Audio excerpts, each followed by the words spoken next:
Cinta Sang Pewaris. Lanjut lagi, jangan lupa like, komen dan share cerita ini ke media sosial yang sahabat punya. Terima kasih. Bab tahun 1461 sampai tahun 1465 bab 1461 menuju ke Xiangjiang, tentu saja. Fendi Zanders mengangguk. Qian Huizi memandang Fendi Zanders di depannya, merasa sangat putus asa di dalam hatinya. Karena menurut informasi yang diperoleh Qian Huizi, dalam kesan banyak orang, Fendi Zanders hanyalah manusia biasa, dan ia mewarisi warisan Li Xiuqian karena keberuntungannya. Itu hanyalah generasi kedua yang kaya yang tidak melakukan apa-apa. Itu sebabnya Qian Huizi berencana menggunakan Fendi Zanders untuk menghadapi Wei Yong. Tetapi setelah kontak tadi, Qian Huizi menyadari bahwa dia terlalu meremehkan Fendi Zanders. Fendi Zanders bukanlah orang yang sia-sia jika tidak melakukan apa-apa, sebaliknya, Fendi Zanders adalah seorang pejuang yang sangat menakutkan, dan pikirannya juga sangat teliti. Saat ini, Qian Huizi tidak hanya gagal menggunakan Fendi Zanders, tetapi juga dimanfaatkan oleh Fendi Zanders. Hanya saja Qian Huizi menganggap ini sebenarnya hal yang buruk, lagi pula selama Fendi Zanders bisa menghadapi orang-orang Wei Yong, Qian Huizi telah mencapai tujuannya. Apakah Yi Yun masih di rumah Du sekarang? Fendi Zanders bertanya pada Qian Huizi dengan lembut. Itu benar. Qian Huizi mengangguk ringan, lalu melanjutkan, Yi Yun awalnya pergi ke Xiangjiang untuk berpartisipasi dalam promosi film, tetapi diculik oleh keluarga Du setelah turun dari pesawat, dan keluarga Du masih memiliki sedikit pengaruh di Xiangjiang. Oleh karena itu, berita itu diblokir dengan sangat cepat, tidak banyak orang yang tahu tentang penculikan Yi Yun. Kalau begitu menurutmu apakah Yi Yun akan berada dalam bahaya jika dia berada di tangan keluarga Du? Fendi Zanders memandang Qian Huizi dan bertanya. Saat ini, Fendi Zanders tidak lagi harus membedakan apakah yang dikatakan Qian Huizi kepadanya benar atau tidak. Bagaimanapun, Qian Huizi sudah merasa hidupnya ada di tangan Fendi Zanders, dan Qian Huizi tidak punya nyali untuk berbohong sama sekali. Mungkin tidak. Qian Huizi menggelengkan kepalanya ke arah Fendi Zanders, dan kemudian melanjutkan, keluarga Du hanya melakukan sesuatu sesuai dengan keinginan Wei Yong. Paman saya sekarang sepenuhnya dikendalikan oleh Wei Yong, dan tujuan sebenarnya dari penculikan Yi Yun oleh Wei Yong adalah untuk itu hanya untuk berurusan denganmu, Tuan Zanders. Jadi dalam keadaan normal, Yi Yun adalah kartu yang sangat bagus di tangan Wei Yong, jadi dia tidak akan dengan mudah menyakiti Yi Yun. Jika itu masalahnya, lebih baik. Fendi Zanders menghela napas panjang. Lagi pula, selama Yi Yun tidak dalam bahaya, semuanya akan baik-baik saja. Meskipun Fendi Zanders telah benar-benar putus dengan Yi Yun sekarang, bagaimanapun juga, Fendi Zanders tidak akan begitu saja melihat Yi Yun jatuh dalam bahaya karena dia. Jadi Fendi Zanders tidak akan duduk diam. Setelah Fendi Zanders ragu-ragu sejenak, dia mengeluarkan ponselnya dan menghubungi nomor Fang Zihua. Setelah panggilan tersambung, Fendi Zanders memberitahu Fang Zihua secara singkat tentang situasinya, dan kemudian meminta Fang Zihua untuk memesan 2 tiket pesawat ke Xiangjiang. Bagaimanapun, Fendi Zanders tidak tahu banyak tentang situasi di Xiangjiang, jadi Fendi Zanders berencana untuk membawa Qian Huizi bersamanya, yang akan jauh lebih nyaman. Tentu saja, Fang Zihua tidak setuju jika Fendi Zanders pergi ke Xiangjiang sendirian, dan ingin membantu Fendi Zanders mencari beberapa pembantu di Xiangjiang. Namun Fendi Zanders tidak ingin menakut-nakuti ular itu, karena jika Wei Yong mengetahui bahwa Fendi Zanders telah pergi ke Xiangjiang, mereka mungkin akan langsung memindahkan Yi Yun ke tempat lain.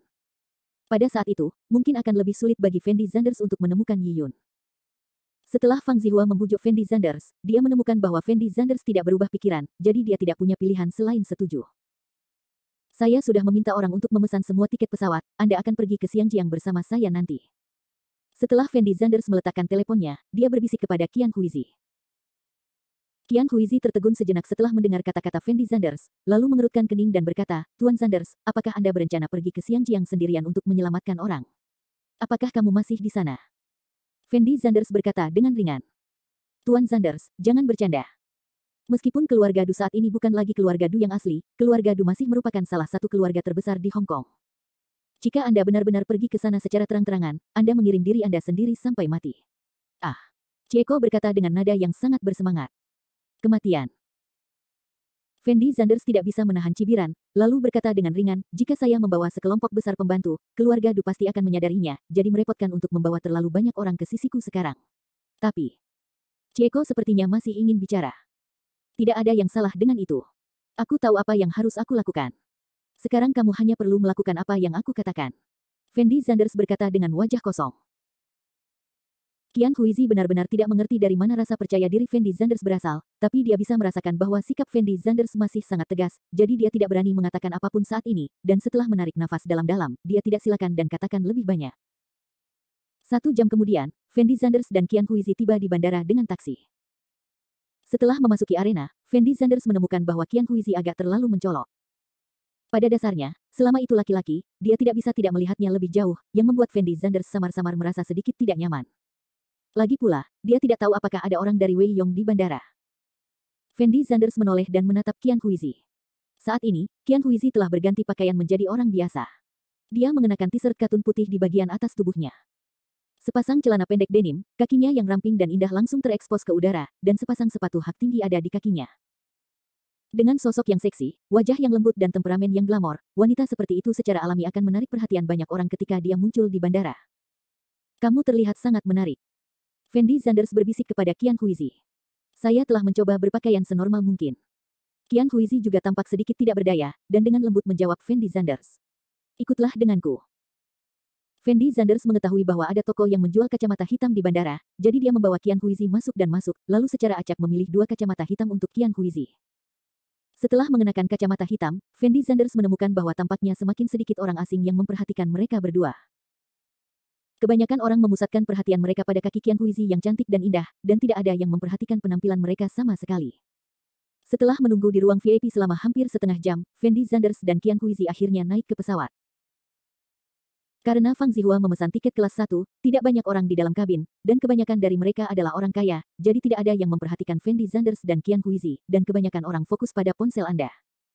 Akhir bab ini. Bab 1462. Bab 1462 Medan perang musuh pada pukul 5 sore, pesawat lepas landas tepat waktu. Xiangjiang masih sangat jauh dari kota Nanyuan, dan memakan waktu sekitar 5 atau 6 jam. Jadi saat Fendi Zanders dan Qian Huizi tiba di Xiangjiang, seharusnya sudah tengah malam. Untungnya, Fendi Zanders tidak terburu-buru, karena Fendi Zanders tahu bahwa Yi Yun tidak akan berada dalam bahaya untuk saat ini. Setelah pesawat lepas landas, Fendi Zanders mengeluarkan buku keberuntungan yang diberikan oleh Ye Juechen, dan mulai berlatih sesuai dengan isi buku keberuntungan. Setelah Qian Huizi melihat nasib Fendi Zanders, dia terlihat sedikit penasaran, tetapi dia tidak bertanya lagi, dan terus beristirahat dengan tenang dengan mata tertutup. Seni keberuntungan sebenarnya adalah buku rahasia yang mengajarkan Anda cara menggunakan aura dalam tubuh Anda.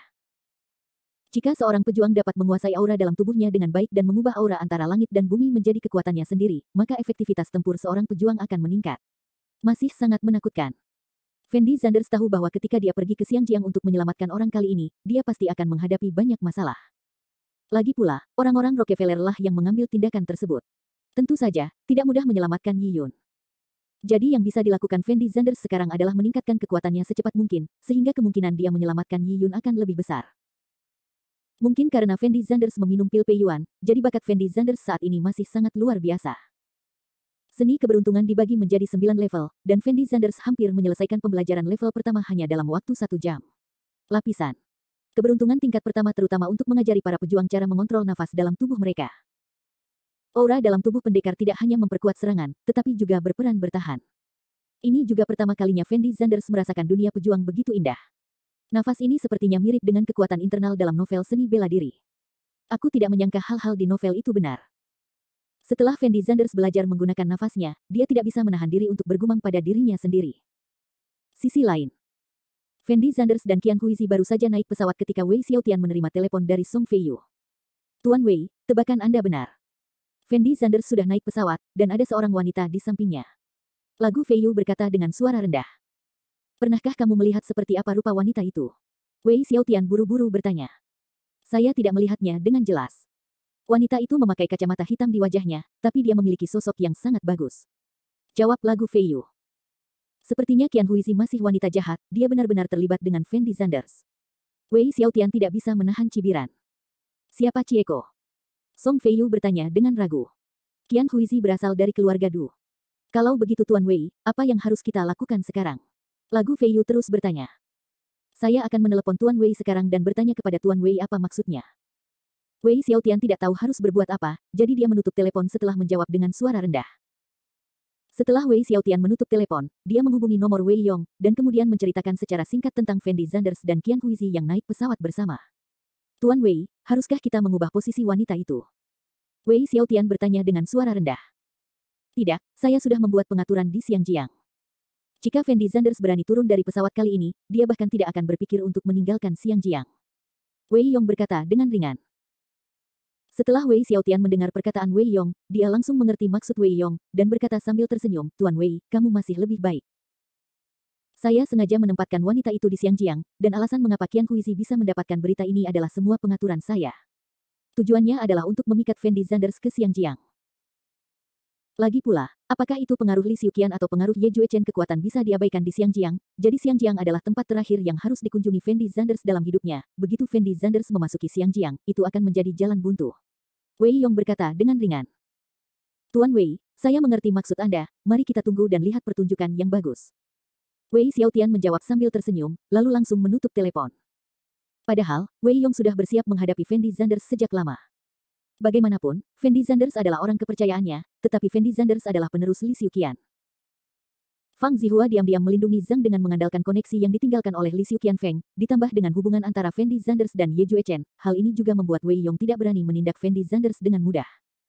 Jika dia gagal, konsekuensinya tidak terbayangkan. Namun berbeda di Xiangjiang, karena Li Xiuqian dan Ye Juechen pada dasarnya tidak memiliki pengaruh di Xiangjiang.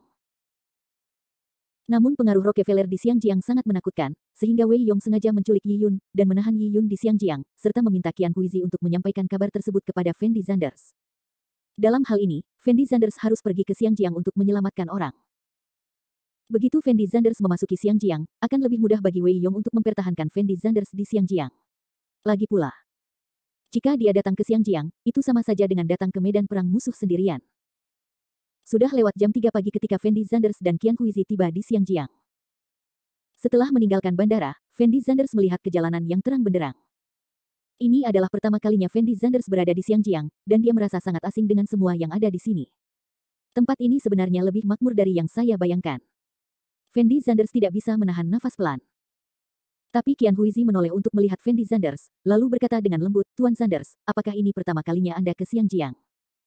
Yah, ini pertama kalinya aku ke sini, aku belum pernah ke tempat ini sebelumnya. Fendi Zanders sedikit mengangguk. Jika Nona Yi Yun berhasil diselamatkan, saya bisa mengajak Anda bersenang-senang di Xiangjiang. Kata Chieko lembut. Aku sedang tidak mood untuk bepergian ke sini, jadi cepatlah berbisnis serius. Fendi Zanders berkata dengan suara rendah. Masih cukup jauh dari rumah Du. Kalau naik taksi, setidaknya akan memakan waktu setengah hari, dan kebanyakan taksi tidak mau pergi sejauh itu. Ayo istirahat dan tunggu sampai besok pagi. Ayo pergi lagi. Qian Huizi berkata dengan lembut kepada Fendi Zanders. Baiklah, bagaimanapun, Yi Yun tidak dalam bahaya untuk saat ini, jadi jangan khawatir. Fendi Zanders sedikit mengangguk. Qian Huizi masih sangat akrab dengan Xiangjiang, lagi pula, dia telah tinggal di sini sejak dia masih kecil, jadi dia membawa Fendi Zanders ke hotel acak di dekat bandara untuk menginap. Akhir bab ini. Bab 1463. Bab 1463 pelajar perempuan keesokan harinya, jam 8 pagi. Fendi Zanders dan Qian Huizi membersihkan diri sebentar, lalu meninggalkan hotel. Menurut uraian Qian Huizi, villa keluarga Du tidak berada di pusat kota paling makmur di Xiangjiang, melainkan di daerah pegunungan yang relatif terpencil. Ketika keluarga Du berada pada masa kejayaannya, mereka membeli seluruh gunung dan membangun sebuah villa yang sangat mewah di puncak gunung, tempat keluarga Du masih tinggal sampai sekarang. Tidak banyak jalan menuju pegunungan, baik dengan taksi maupun bus. Namun para supir taksi umumnya enggan pergi ke daerah pegunungan, karena mudiknya memakan waktu lama, dan keamanan di sana kurang baik, sehingga meskipun Fendi Zanders membayar mahal, supir taksi tersebut tetap akan melakukannya. Merasa bahwa Fendi Zanders pembohong, jadi dia tidak setuju untuk membahasnya sama sekali. Pada akhirnya, Fendi Zanders dan Qian Huizi benar-benar tidak punya pilihan selain memilih bus yang paling sederhana. Setelah naik bus, Fendi Zanders menemukan tidak banyak penumpang di dalam bus, jadi dia secara acak mencari tempat duduk di dekat jendela dan duduk. Dan Qian Huizi memilih duduk di samping Fendi Zanders. Secara umum, tidak ada waktu keberangkatan yang pasti bagi bus sebagai alat transportasi. Untuk mendapatkan lebih banyak uang, pengemudi menunggu hingga bus penuh. Terkadang, dibutuhkan waktu beberapa jam untuk keberangkatan. Namun keberuntungan Fendi Zanders masih sangat bagus, karena tidak lama setelah mereka naik bus, sekelompok besar siswa datang. Semua siswa ini membawa papan gambar, dan mereka seharusnya pergi membuat sketsa di pegunungan. Untuk sementara, para siswa ini memenuhi sebagian besar kursi. Tapi hanya ada 2 kursi kosong di sebelah Qian Huizi, dan tidak ada yang duduk di sana. Alasannya sangat sederhana. Aura Qian Huizi terlalu glamor, dan para mahasiswa biasa itu tidak berani duduk di sampingnya. Namun, kedua gadis itu adalah orang terakhir yang naik bus, dan saat ini tidak ada kursi lain di dalam mobil, jadi kedua gadis itu hanya bisa memilih untuk duduk di samping Qian Huizi. Fendi Zanders telah menutup matanya sepanjang waktu, menjalankan keberuntungan di tubuhnya, jadi dia sama sekali tidak memperhatikan kedua gadis yang duduk di sampingnya. Salah satu gadis cantik dengan penampilan lembut dan kacamata berbingkai hitam melihat Fendi Zanders dan berkata, "Halo." Setelah Fendi Zanders mendengar kata-kata gadis itu, dia perlahan membuka matanya, lalu berkata sambil tersenyum, "Halo. Nama saya Chen Qiang. Saya mahasiswa Departemen Seni Universitas Xiangjiang. Kali ini kita akan membuat sketsa di pegunungan. Siapa nama Anda?" Gadis Chen Qiang sepertinya agak familiar. Setelah melihat sikap Fendi Zanders yang lumayan, dia berinisiatif untuk mengobrol dengan Fendi Zanders. "Namaku Fendi Zanders." Fendi Zanders menjawab dengan ringan. "Apakah ini cantik pacarmu?" "Pacarmu cantik sekali." Chen Qiang memandang Qian Huizi di sampingnya, dan berkata dengan iri. "Saya bukan pacar Tuan Zanders, saya sekretaris Tuan Zanders." Agar orang asing tidak salah paham, Qian Huizi secara acak membuat identitas. Sekretaris.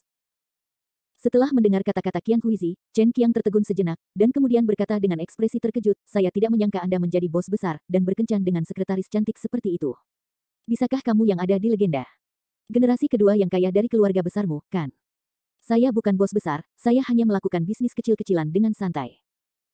Fendi Zanders menjelaskan tanpa daya. "Jadi ini ya." Chen Qiang sedikit mengangguk. "Xiao Qiang, kamu bicara dengan siapa?" Pada saat ini, gadis di sebelah Chen Qiang memandang Fendi Zanders dengan rasa ingin tahu. Saat ini, Fendi Zanders menyadari bahwa ada seorang gadis di samping Chen Qiang. Jika Chen Qiang ditempatkan di antara orang-orang biasa, dia pasti bisa dianggap cantik, setidaknya dia harus dari kelas menengah ke atas, tetapi Chen Qiang gadis di sebelah Qiang adalah kecantikan yang sangat cantik, bahkan melebihi Qian Huizi dalam hal dari penampilan, tapi tidak ada cara untuk membandingkannya dengan Qian Huizi dalam hal sosok. Gadis itu mengenakan gaun putih panjang, dengan wajah halus, dan mata cerah memancarkan pancaran pesona, dan gadis ini tampaknya berasal dari ras campuran, memberikan kecantikan yang sangat menggoda. Gadis itu sepertinya tidak menunjukkan emosi yang aneh setelah melihat Fendi Zanders, tetapi sedikit keterkejutan muncul di matanya setelah melihat Qian Huizi, tetapi karena Qian Huizi masih memakai kacamata hitam saat ini, dia tidak terlalu memperhatikan. "Untuk itu, apa?" "Saudari Xiao You, ini Fendi Zanders, teman yang baru saja saya temui." Chen Qiang buru-buru menjelaskan kepada gadis glamor itu. "Halo." Gadis glamor itu berteriak pada Fendi Zanders, dan tanpa memberi Fendi Zanders kesempatan untuk terus berbicara, dia menoleh ke samping dan mulai bermain dengan ponselnya.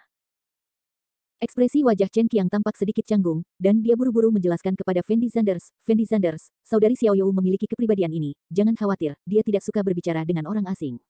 "Itu tidak masalah," jawab Fendi Zanders dengan tenang. Dan Chen Qiang berinisiatif untuk memperkenalkan Fendi Zanders. Kecantikan glamor ini disebut Bai Xiao You, dan dia berasal dari keluarga Bai di Xiangjiang. Ketika Qian Huizi mengetahui bahwa Bai Xiao You berasal dari keluarga Bai, ekspresi wajahnya tampak sedikit terkejut, dan tanpa sadar dia menatap Bai Xiao You dua kali lagi. Karena keluarga Bai bisa dikatakan sebagai keluarga besar di Xiangjiang, apalagi dalam beberapa tahun terakhir, namun Qian Huizi tidak mengenal gadis Bai Xiao You, yang menunjukkan bahwa status Bai Xiao You dalam keluarga Bai mungkin tidak penting. Tidak terlalu tinggi. Dan Bai Xiao You masih sangat terkenal di Universitas Xiangjiang, dia adalah bunga di departemen seni mereka. Kalian pasti tahu kalau terpilih menjadi bunga jurusan di jurusan seni yang banyak sekali keindahannya, pasti eksistensinya sangat indah. Oleh karena itu, ada banyak pelamar di sekitar Bai Xiao You, ditambah dengan lingkungan keluarganya yang sangat baik, hal ini juga menyebabkan karakter Bai Xiao You sedikit sombong. Hanya saja terlalu banyak wanita cantik di sekitar Fendi Zanders, Bai Xiao You belaka bukanlah apa-apa di mata Fendi Zanders, bahkan Qian Huizi yang berada di samping Fendi Zanders lebih menarik dari Bai Xiao You ini, lagi pula sosok Chieko lah yang sangat membuat pria ingin berhenti. Dan Fendi Zanders tidak memikirkan Qian Huizi sekarang, jadi Bai Xiao You ini tentu saja tidak bisa menarik perhatian Fendi Zanders. Jika Fendi Zanders benar-benar memiliki pemikiran yang tidak masuk akal tentang Qian Huizi, maka Fendi Zanders hanya perlu satu pandangan untuk membuat Qian Huizi yang bangga melepas pakaiannya dan melayani Fendi Zanders secara proaktif. Sekarang Qian Huizi tahu bahwa hidupnya ada di tangan Fendi Zanders, jadi tidak peduli seberapa berlebihan permintaan Fendi Zanders, Qian Huizi hanya bisa memilih untuk menurut. Akhir bab ini. Bab 1464. Bab 1464 Chen Qiang yang antusias tentu saja, Fendi Zanders tidak akan memilih untuk melakukan ini. Lagi pula, dia tidak begitu tertarik pada wanita seperti sebelumnya. Fendi Zanders tahu bahwa dia harus bertanggung jawab atas Cleo Fei Lin. "Fendi Zanders, dari aksenmu, kamu seharusnya tidak berasal dari Xiangjiang, kan? Apakah kamu datang ke Xiangjiang kali ini untuk wisata?" Chen Qiang bertanya pada Fendi Zanders dengan lembut. "Itu harus dihitung." Fendi Zanders mengangguk. "Kalau begitu, apakah kamu punya teman di sini di Xiangjiang? Jika kamu tidak punya teman, kamu bisa mempekerjakanku sebagai pemandu wisata, selama kamu menyediakan makanan dan tempat tinggal." Chen Qiang memandang Fendi Zanders dan melanjutkan. Setelah Bai Xiao You mendengar kata-kata Chen Qiang, ekspresi wajahnya tampak sedikit tidak berdaya, karena Chen Qiang terlalu antusias tidak peduli siapa yang dia hadapi, yang sebenarnya sangat berbahaya. Hanya saja Bai Xiao You tidak banyak bicara, lagi pula, ini adalah urusan Chen Qiang sendiri, dan itu tidak ada hubungannya dengan Bai Xiaoyou. Tidak, aku punya teman di sini. Fendi Zanders tersenyum dan langsung menggelengkan kepalanya. Bagaimanapun, Fendi Zanders kali ini tidak benar-benar datang ke Xiangjiang untuk berwisata. Dan Qian Huizi juga memiliki ekspresi ketidakberdayaan di matanya saat ini. Chen Qiang berinisiatif memperkenalkan kepada Fendi Zanders tempat-tempat menyenangkan apa saja yang ada di Xiangjiang. Meskipun Chen Qiang adalah seorang gadis yang banyak bicara, Fendi Zanders menemukan bahwa Chen Qiang masih sangat antusias. Dengan seorang gadis mengobrol di sampingnya, Fendi Zanders tidak membosankan seperti sebelumnya. Namun saat itu, bus berhenti tiba-tiba. Beberapa pemuda rompi hitam dengan tato naga dan harimau masuk ke dalam mobil. Orang-orang ini adalah anggota gangster lokal. Mereka sangat kuat. Jangan memprovokasi orang-orang ini. Chen Qiang mau tidak mau mengingatkan Fendi Zanders dengan suara rendah. Era apa ini, dan ada gangster yang berani tampil terang-terangan. Fendi Zanders tidak bisa menahan senyum, dan berkata dengan nada tak berdaya. Tentu saja, saya mendengar bahwa latar belakang orang-orang ini sangat kuat. Kata Chen Qiang dengan suara rendah. Hehe. Setelah mendengar kata-kata Chen Qiang, Fendi Zanders tidak bisa menahan senyum.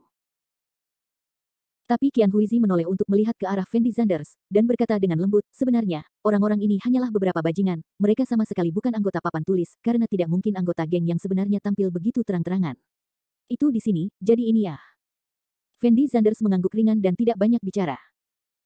Namun, saat Fendi Zanders sedang mengobrol dengan Qian Huizi, anak-anak muda itu sudah naik ke mobil dan berjalan menuju Fendi Zanders dan yang lainnya.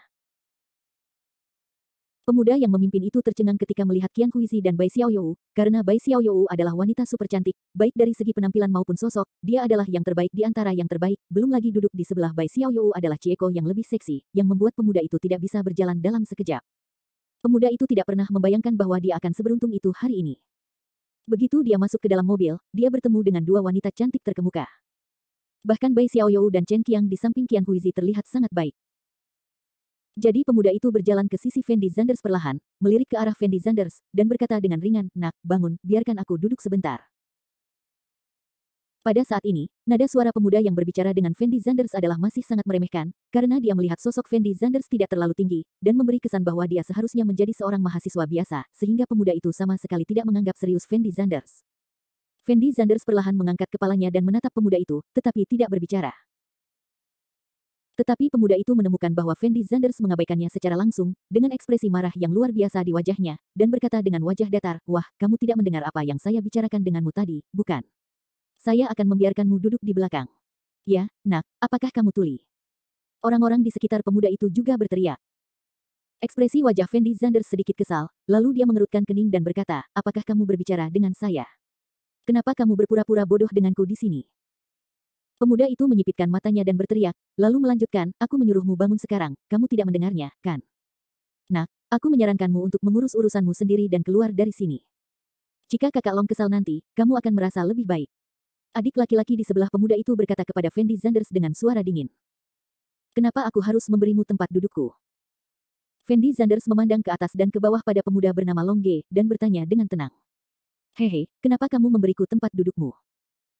Setelah pemuda itu mendengar kata-kata Fendi Zanders, dia tidak bisa menahan senyum menghina, lalu menunjuk ke arah Fendi Zanders dan bertanya, "Wah, tahukah kamu siapa saya? Saya Qian Long, kamu berada di daerah terdekat untuk bertanya-tanyakan, apakah ada orang yang tidak mengenal saya, Qian Long? Wah, saya menyarankan Anda untuk tidak menyinggung perasaan saudara Long. Saudara Long sedang dalam suasana hati yang baik hari ini, jadi saya telah menjelaskan banyak hal kepada Anda. Jika nanti kamu benar-benar mengganggu kakak Long, kamu akan merasa lebih baik. Benar, apa yang masih kamu lakukan sambil duduk di sana? Cepat berikan tempat untuk kakak Long. Kalau tidak, kamu akan menyesalinya nanti." Adik-adik di belakang Qian Long juga mulai mendesak Fendi Zanders untuk segera menjauh. Tapi Fendi Zanders tidak bisa menahan senyumnya. Sedikit, karena dia merasa pemandangan ini tampak sedikit familiar, dan dia tidak dapat memahami mengapa kemanapun dia pergi, seseorang akan berdiri dan memprovokasi dia. Fendi Zanders menghadapi situasi seperti itu saat itu, dan siapapun yang memprovokasi dia tidak akan melakukannya. Berakhir dengan baik. Fendi Zanders tidak tahu apa yang sedang dilakukan orang-orang ini. Fendi Zanders berdiri tanpa daya dan perlahan. Ketika Bai Xiaoyou melihat Fendi Zanders berdiri, ekspresi wajahnya sedikit aneh. Meskipun dia tidak pernah berbicara dengan Fendi Zanders dari awal sampai akhir, setelah mendengar percakapan antara Chen Qiang dan Fendi Zanders, samar-samar dia bisa merasakan bahwa identitas dan latar belakang Fendi Zanders tidak sederhana. Keluarnya sekretaris wanita cantik, dia pasti bukan orang biasa. Baru saja Fendi Zanders juga sangat kuat ketika menghadapi orang-orang seperti Qian Long. Tapi saat Fendi Zanders berdiri, Bai Xiaoyou merasa dia terlalu banyak berpikir. Mungkin Fendi Zanders benar-benar orang biasa, dan kecantikan di sebelah Fendi Zanders mungkin telah direkrut olehnya untuk membantu akting, dan dia menipu seorang gadis muda seperti Chen Qiang yang tidak ada di dunia. Jika orang ini benar-benar generasi kedua yang kaya, bagaimana dia bisa mengambil mobil seperti ini? Aku benar-benar berpikir terlalu banyak. Bai Xiaoyou tidak bisa menahan diri untuk tidak menggelengkan kepalanya dan menghela nafas. Setelah melihat Fendi Zanders berdiri, Qianlong tampak lebih bangga, dan berkata kepada Fendi Zanders sambil tersenyum, kamu mengatakan bahwa jika kamu berdiri lebih awal, bukankah akan ada banyak masalah? Sialan. Aku harus bicara omong kosong denganmu, cepatlah menyingkir. Setelah mengatakan ini, Qianlong mengulurkan tangan dan meraih bahu Fendi Zanders. Tapi sebelum tangan kanan Qianlong meraih bahu Fendi Zanders meraih Qian pergelangan tangan Long, dan berkata tanpa ekspresi, siapa yang memberitahumu bahwa aku berdiri untuk memberi jalan padamu? Akhir bab ini. Bab 1465. Bab 1465 Pembantu. Kamu tidak berdiri dan memberi jalan untukku, jadi apa yang ingin kamu lakukan? Qianlong memandang Fendi Zanders dengan ekspresi bingung di wajahnya. Dan ekspresi wajah Bai Xiaoyou tampak agak bingung, tidak begitu memahami apa yang dikatakan Fendi Zanders barusan. Qianlong dicengkeram pergelangan tangan kanan Fendi Zanders dengan keras, dan ekspresi wajahnya tampak sedikit terkejut, karena di awalnya mengira Fendi Zanders berdiri untuk memberi jalan bagi dirinya sendiri, tetapi dia tidak menyangka Fendi Zanders tidak melakukannya. Tidak ingin memberikan ruang untuknya. Posisinya baru saja berdiri. Kamu tidak memberi jalan kepadaku, jadi apa yang ingin kamu lakukan? Qianlong membeku sesaat, lalu bertanya pada Fendi Zanders dengan ekspresi bingung. Aku akan memberimu kesempatan sekarang. Jika kamu berakal sehat, segera keluar dari mobil ini. Aku tidak perlu memukulmu, atau kamu tidak akan menginginkan lengan ini. Fendi Zanders dengan kuat memegang tangan Qianlong. Pergelangan tangan, dan berkata dengan nada yang sangat tenang. Beraninya kau mengancamku. Qianlong sangat marah ketika dia mendengar kata-kata Fendi Zanders, dan berteriak sekeras-kerasnya. Dentur. Tapi sebelum Qianlong selesai berbicara, Fendi Zanders tiba-tiba mematahkan pergelangan tangan Qianlong.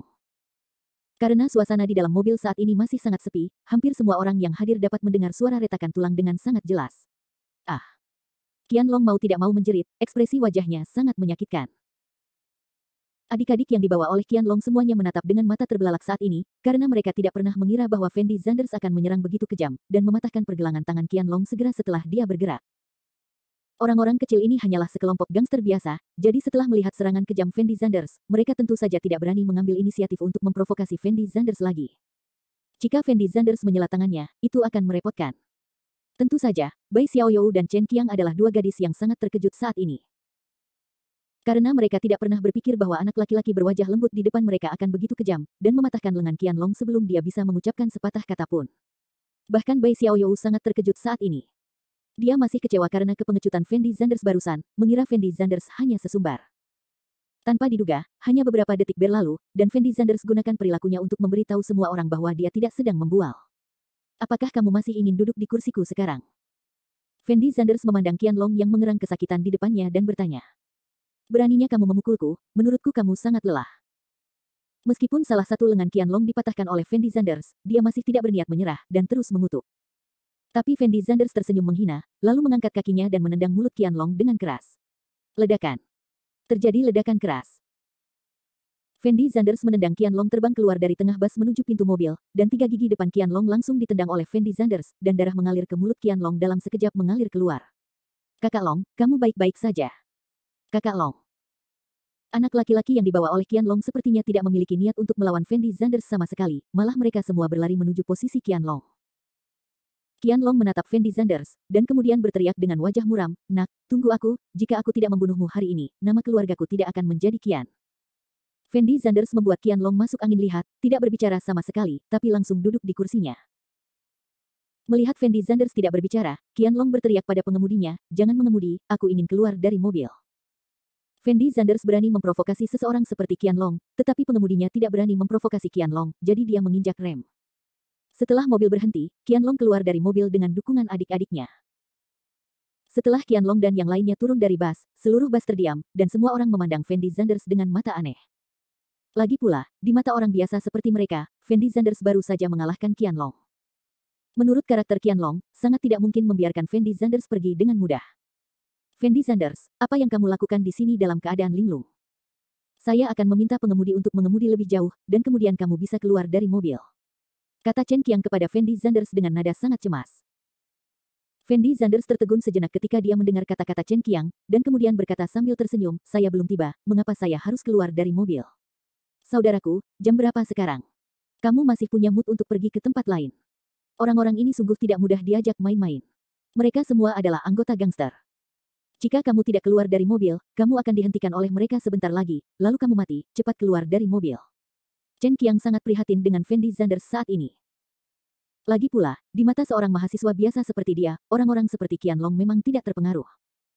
Jangan khawatir, mereka tidak bisa berbuat apa-apa pada Tuan Zanders. Chieko yang tidak berbicara dari awal sampai akhir, berbicara perlahan. Tetapi bagaimana jika Qianlong itu menemukan seorang penolong? Nada suara Chen Qiang tampak sedikit tidak berdaya. Bahkan jika dia menemukan pembantu, mereka bukanlah lawan Tuan Zanders, apalagi orang-orang ini hanyalah sekelompok bajingan berpangkat rendah. Jawab Chieko enteng. Saat ini, ekspresi wajah Qian Huizi sangat tenang. Bagaimanapun, Qian Huizi telah bekerja keras untuk mengembangkan kekuatannya di Xiangjiang untuk menghadapi Wei Yong selama bertahun-tahun, jadi meskipun Fendi Zanders tidak mengambil tindakan saat ini, Qian Huizi mengandalkan koneksi yang telah dia kumpulkan. Selama bertahun-tahun, Anda juga dapat menangani orang-orang ini dengan sangat mudah. Jadi Qian Huizi sama sekali tidak peduli dengan orang-orang itu. Setelah Bai Xiaoyou mendengar kata-kata Qian Huizi, ekspresi wajahnya sedikit bingung. Karena dia tidak mengerti mengapa Qian Huizi begitu percaya diri, dia mulai bertanya-tanya siapa Fendi Zanders dan Qian Huizi. Fendi Zanders, sebaliknya, tampak acuh tak acuh, dan duduk diam di kursi sepanjang waktu. Setelah Chen Qiang melihat Qian Huizi begitu percaya diri, dia tentu saja tidak mengatakan apa-apa lagi. Bas terus melaju ke depan. Hampir setengah jam kemudian, sopir bas menghentikan mobilnya dengan ekspresi tak berdaya. Karena jalan pegunungan di depannya diblokir oleh beberapa mobil van, sekelompok besar orang berdiri di samping kendaraan dan menunggu. Orang-orang ini semua memegang senjata di tangannya, termasuk parang dan pipa baja, dan masing-masing terlihat garang. Ketika para penumpang di dalam bas melihat orang-orang ini, mereka semua menoleh untuk melihat posisi Fendi Zanders, karena dalam hati mereka tahu bahwa semua orang ini harus datang demi Fendi Zanders. Terutama Qianlong, yang tangan kanannya pernah diganggu oleh Fendi Zanders sebelumnya, juga termasuk di antara orang-orang ini.